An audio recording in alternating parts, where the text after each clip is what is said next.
Statelessness is a reality that presents many problems in the world today. There are quite a number of people that do not have a nationality.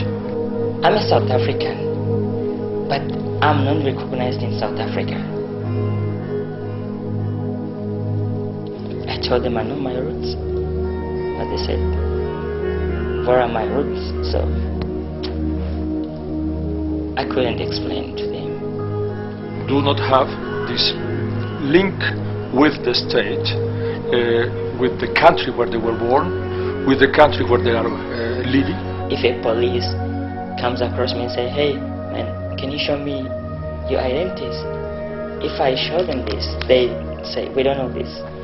This is what it is. You know, they end up arresting me. That lack of a link blocks the whole series of other rights.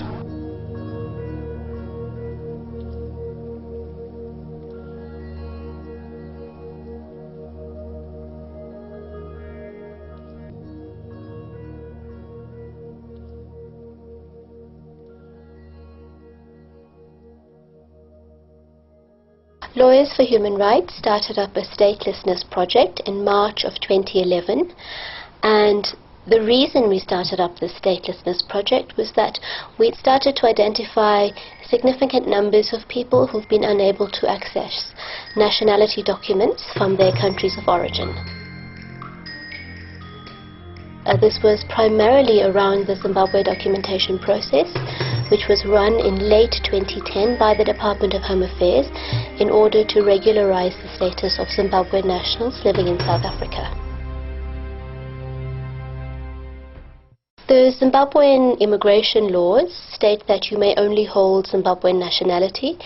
Holding dual nationality is not allowed, so that if somebody, for instance, has one parent who is non-Zimbabwean, in order for that person to access their Zimbabwean citizenship, they would formally need to renounce the citizenship of that other parent.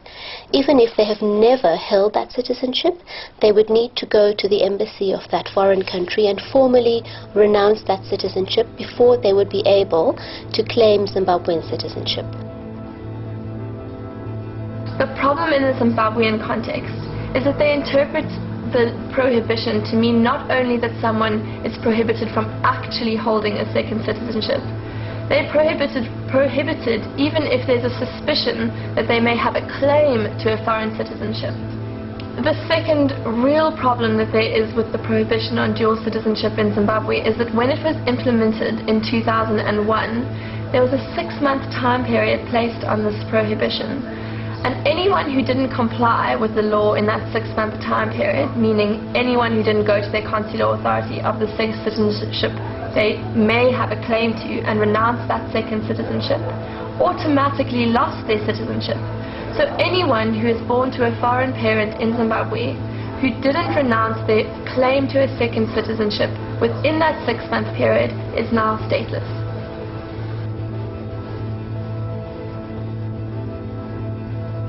Grew up in Zimbabwe and then went to school in Zimbabwe.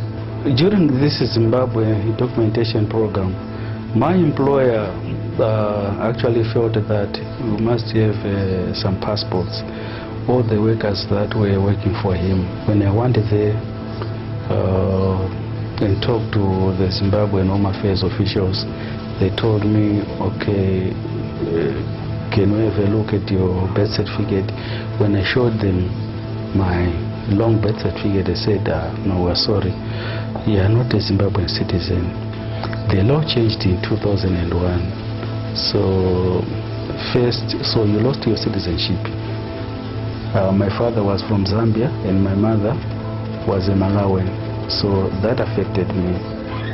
So the law said if either of the parents are not Zimbabweans, then I'm not a Zimbabwean citizen. Like at the moment I'm desperate. I don't actually know. I'm failing to support my kids in Zimbabwe. You see, because I don't know how to go about it or how I can help my kids with everything. Actually, I'm failing.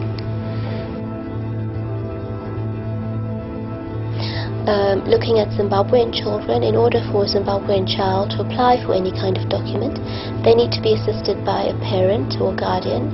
If the child is unaccompanied, it's impossible for them to apply for a birth certificate or an ID document or passport.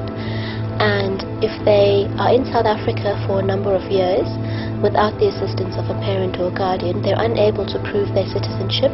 No country will take responsibility for them, and they have a lot of difficulty in trying to access state services like health and education. Each and every child is entitled to a birth registration, in the sense that every child is entitled to an identity, and also the birth registration gives a child a sense of belonging and a sense of identity. So all the children are entitled to birth registration. It's through birth registration that children can also access essential services. So without proper documentation, one, these children cannot access education. There are some children who came here because they want to get a job, but because they don't have proper documentation, they can't get proper work, or sometimes they end up being subjected to child labor or exploitation.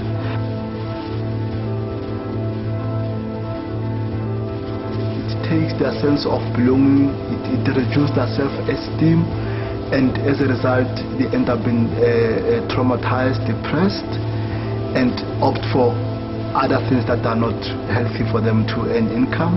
Some are pushed to live and work on the streets because they become hopeless. They can't access essential services. So really, without documentation, the life of unaccompanied migrant children becomes a hell and becomes very difficult for them.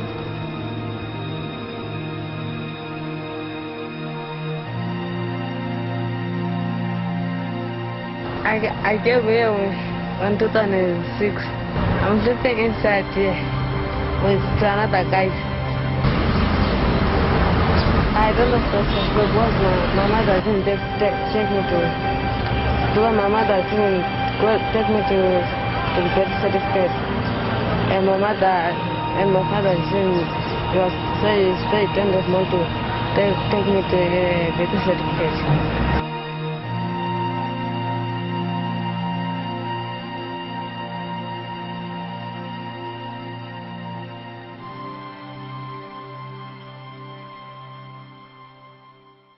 South African Home Affairs has a situation where a person whose birth has never been registered may apply for something called late birth registration.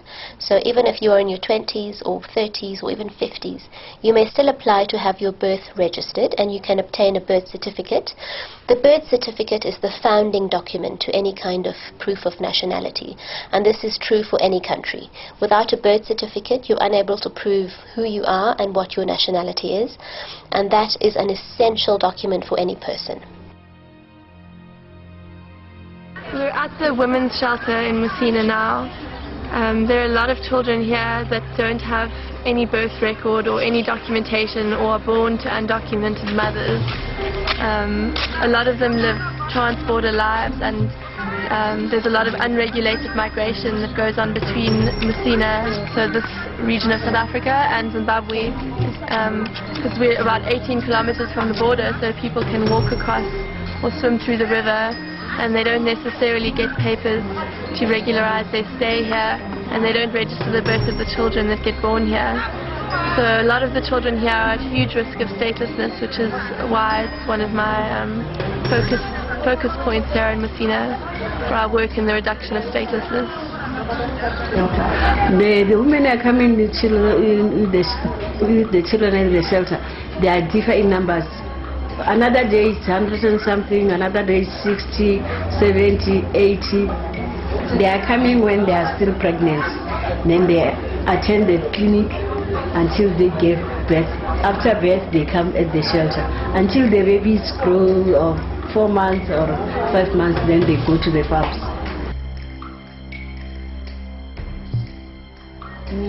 Rose came here and then she explained what they're supposed to do. Sometimes she fetched the women to the Home Affairs to help them to get the birth certificate. Hello, Memory. Hello. My name is Rose. I'm from Lawyers for Human Rights. And I see that you have a maternity certificate, which is really good. What we need when we go to Home Affairs is a maternity certificate like that. I'm very glad to see you've got it stamped. And your asylum.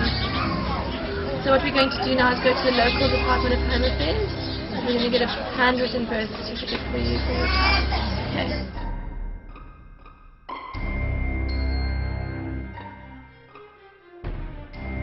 We're about to go into Home Affairs, and we're going to get a handwritten birth certificate because that's what they issue to foreign mothers. And the handwritten birth certificate, it'll just show that the child was born in South Africa to the mothers that we have here. So I hope they accept our paperwork and issue our certificates without a problem.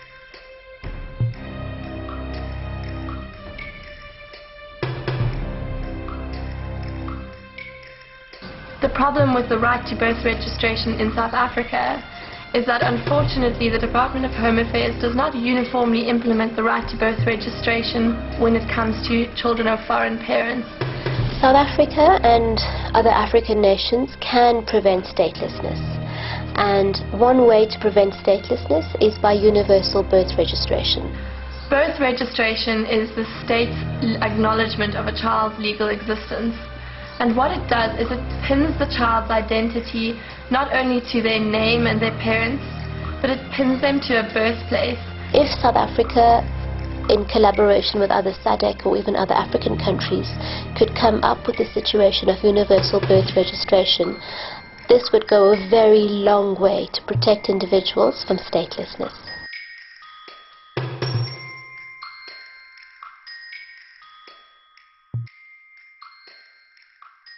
Mozambique had a civil war running in their country for several years. The civil war has been over for a number of years already, but during the civil war the situation of civil registration was very poor, and it's resulted in a number of people not having their births registered or not having the births of their parents registered, so that they're unable to now prove their Mozambican citizenship. There is a problem of civil registry in the country. Mozambique has requested UNHCR to assist to address this problem.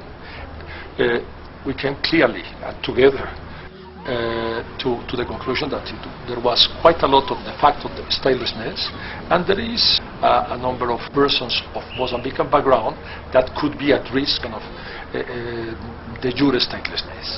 Mozambique is a wonderful example of government taking initiative and getting involved in actually registering people as citizens and taking someone who was previously stateless and invisible in front of the state and making them an active participant in society. Recently, in partnership with government, UNHCR has started to map groups in Manica province on the border to Zimbabwe to find out the extent of the issue. Just last year, in 2010, UNHCR supported several non-profit organizations in an initiative in Roseno Garcia on the border to South Africa. We have had different issues related to people who are here but lived in South Africa for many years because of the war, and they were deported and they don't have documents, not from Mozambique and not documents from South Africa. We try to go to some village and find out how many people in this situation, and we are still in the process of putting together the number so we can know exactly of how many people we are talking about.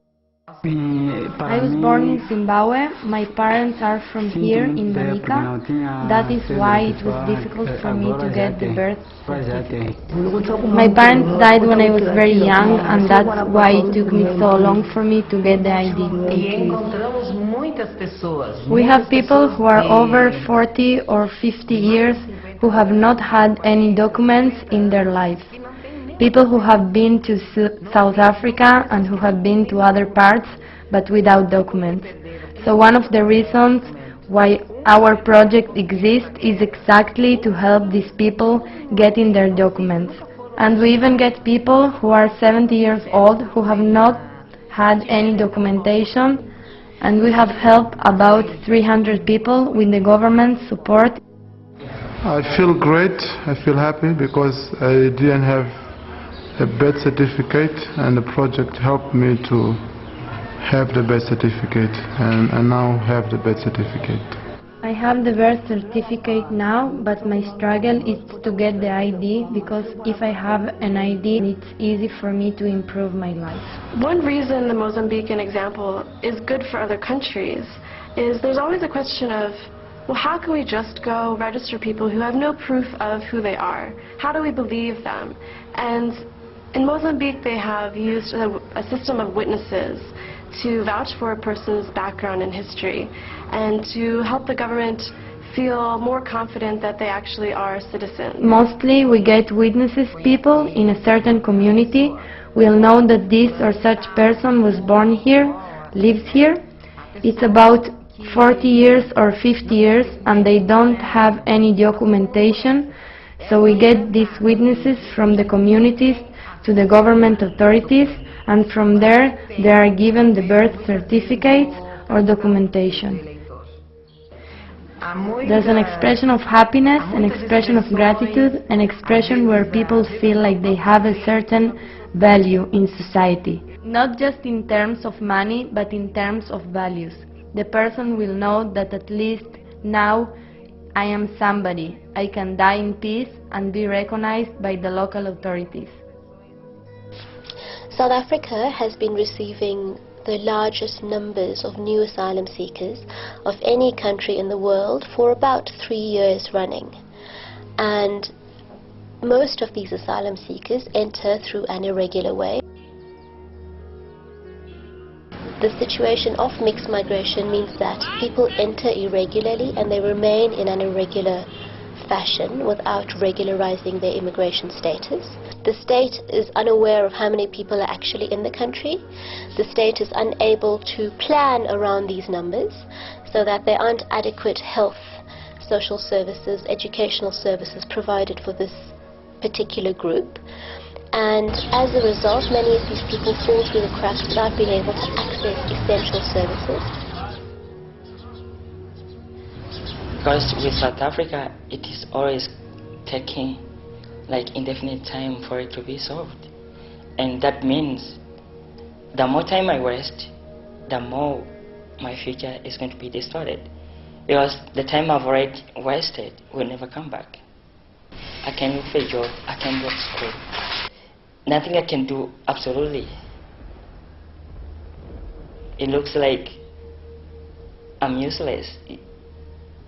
Yet I'm not useless. I am fully equipped with my hands. I'm not disabled. But because of the papers, I'm more than a disabled person.